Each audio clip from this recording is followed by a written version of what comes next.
Class 9th. Welcome to the Economics online tutorial session. Today we are going to continue with the first chapter, which is the story of village Palampur. Under this chapter, we are getting to know about the lifestyle of the rural India. How the village people, how the farmers, how the small farmers, how the landless laborers, how they survive in a rural life. What they do to earn their livelihood, whatever they do to produce something, how they consume things. So today we are going to start our new topic, which is capital. We have completed our two factors of production. First was land, we have completed it. Second was labor, we have also completed it. Now the third factor of production is capital. Now capital is needed for farming. As we all know that capital is also needed for farming. For any business, for anything, capital is required. What is capital? An amount of money that you use to start a business or to put in a bank so that you can earn more money. The main motive of investing some capital in a business or in any field, in farming or industry, is to earn more money. You get it? Now, modern farming is a capital intensive thing. In the farming, especially in the case of modern farming, capital is required. Without capital, you cannot buy technology, you cannot buy HYV seeds, you cannot buy insecticides, pesticides, and the tractors, turbines, and so many things which are required for the modern farming. So, for the modern farming, capital intensive things are required. Now, the next question arises, where does the capital comes from? Where do we raise the capital? Now, for small farmers, let's start with the small farmers. Small farmers borrow money. They borrow money to arrange capital from the money lenders and the traders. See, the traders are those persons who usually transport the things from one place to another, and usually they have lots of money with them. And what are money lenders? Money lenders are those persons whose business is lending money to others who pay interest. Their main purpose of living, their business is lending people some money for the interest. Their profession is to lend money to others. Understood? Those are money lenders. So, how small farmers arrange the capital? They borrow the money from money lenders and the traders. Is that clear? Now, the whole scenario of borrowing money, the borrowing capital from money lender and trader, is it good or bad? The next question arises, is it good or is it bad? Now, we can understand this concept with the story of Savita and Tejpal. It is also prescribed in your NCERT book, so we will go with it. I have made some outlines of this story. Let's start with the story of Savita and Tejpal. Now, first of all, Savita is a small farmer. And she has 1 hectare land for wheat. She is cultivating wheat in her 1 hectare land. Now, Savita needs cash. She needs some cash as she is a small farmer and she needs some cash for what? For irrigation, for water, and to repair her farm instruments, all those tools, all those equipments, all those instruments which are required by Savita for the farming, Now, the working capital needed is rupees 3,000. Working capital, you know what is working capital? Which is used for day-to-day things. Now, working capital needed is rupees 3,000.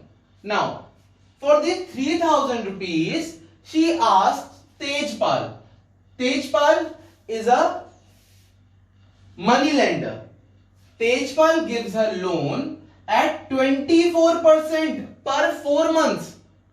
24% is a very high interest rate. This is a very high interest rate. And why she went to Tejpal, not to the banks? Because she's a small farmer. She has to give some security for the loan, but she doesn't have anything to give as a security to the bank. So she comes to the local money lender, who is Tejpal, and Tejpal gives her interest, the loan, at 24% per month, high interest rate. Now, what Savita did, Savita promised Tejpal to work on his fields for harvesting period. Now, Tejpal is also a farmer, and Savita needs to work on Tejpal's field so that she can earn 100 rupees per day. She needs to irrigate her land for wheat. She wants 3000 rupees. She took loan at 24% per 4 month at a very high interest rate, and she is also agreeing to work on Tejpal's field for 100 rupees per day. So much struggle is being suffered by Savita. Is it good or bad? Definitely it's bad. Savita has 3 children already. She has to take care of them also.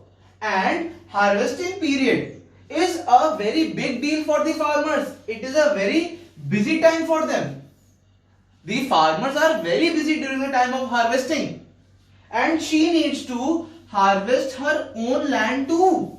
She has her own 1 hectare land for wheat.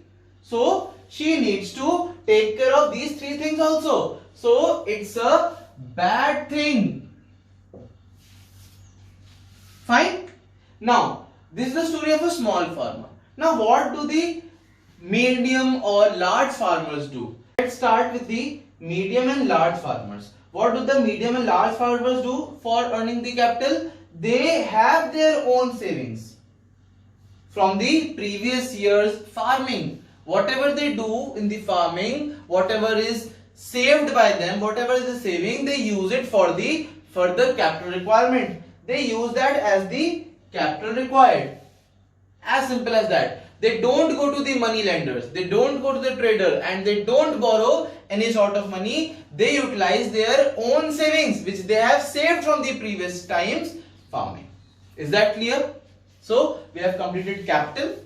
Capital is a modern farming is a capital intensive thing. What is capital? Capital is the amount of money that you use to start a business. Where does the capital come from? For small farmers, by borrowing money from the money lender and traders, and for the large farmers, by using their own savings. We have already covered the story of Savita and Tejpal, so we know that for small farmers, the borrowing from the money lender is a bad thing, and they have to give lots of high interest and loans from the money lenders, and they indulge in some of the problems, so that it's a bad thing for them. Friends, let's start with the next topic, which is sale of surplus farm products. Now, you know what is the meaning of sale? To sell something. You know what the meaning of farm? The agricultural things. Products, the things which are made from the agriculture. Now, what is surplus? What do you mean by the term surplus? Surplus is the amount of grains. We are talking about grains here because we are talking about the farm products. We are talking about the farm product, that's why I have taken the word grain. Surplus is the amount of grain left over when requirements have been met, or it is the excess of production, the extra unit of production which is left over. Suppose this is the total production, the black area is being utilized and the remaining blue area is the leftover. This portion is not being used. Then the portion which is not being used is the surplus. Understood? Now, not everybody has surplus. Not everybody has surplus. If we talk about the village life, if we talk about the village Palampur, not everybody has surplus. If you remember the story of Gobind's sons, Gobind had 3 sons, then the land was divided into 3 equal parts and the land became less than 1 hectare, and due to that nobody was earning surplus, nobody was getting lots of money. Now, small farmers have a very little surplus. Small farmers, they have small lands, so they have very little surplus. They have very little left over. What about landless farmers? Landless farmers have no surplus. They have no surplus. They don't have land, they don't have any surplus. Now, medium and large farmers. Medium and large farmers sells. They sell the surplus to where? Market. For what? To earn money. Medium and large farmers sell the surplus to the market to earn more money. Is that clear? Small farmers have very little surplus. They have very little surplus. Landless farmers have no surplus. And medium and large farmers sells the surplus to the market to earn more money. Is that clear? Now, the next question is, what is done with the earning gained? The earning which is gained by selling the surplus, what we do with that? What the medium and large farmer do with that? They do lots of things. First, they put the money in their bank account. If they have a bank account, they put that money in the bank account, or they keep it with themselves as a saving for lending more money, so that they can lend more money to the people, like the story which we read in the previous in this video. Tejpal, remember? So he used to lend money to the people. So Tejpal saves the money so that he can lend more money. Now, other farmers, savings to arrange working capital. What is working capital? The raw material. The raw material for the next season, or the cash in hand which are required for the day-to-day expenses. So farmers save to arrange working capital for the next season of agriculture. Now, other than this, they buy tractors. Some of them buy the cattle, the animals like cow, goat, and some of them set up the shops. They set up shops of different varieties. Now, all these things are also non-farming activities. They are not farming activities. They are using the surplus to sell in the market, and the money they earn, they are investing in the non-farming activities. Is that clear? So, in the next video, we are going to study about the non-farming activities, and I hope the whole chapter is clear to you. I think 1 or 2 more videos I will make on this chapter, and after that, we will start with the revision of this chapter. There are only 4 chapters in your economics. So, we will go very slowly and steadily, so that each and every line of NCERT book is being covered. Fine. So, stay home, stay safe.